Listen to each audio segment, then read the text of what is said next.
this Indian trophy stick with scalps. Some of them are locks of my hair. This is when I was transitioning from my dark brown hair to my silver hair. And some of it is my silver hair. And some of it I got off of wigs.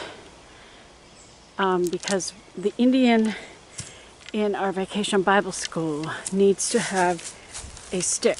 My husband cut down a tree and shaved off the bark, and I sanded it.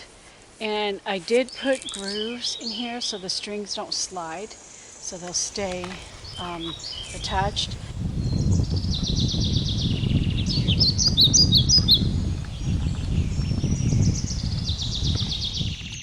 And I used sinew, which is what Indians would have used.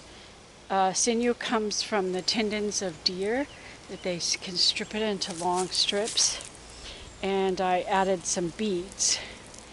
So our Indian, who's going to be telling about a battle in which George Washington was involved and how he scalped a bunch of British. So you could say that these are British scalps that he collected from his victorious battle over the British in our vacation Bible school. Who's next?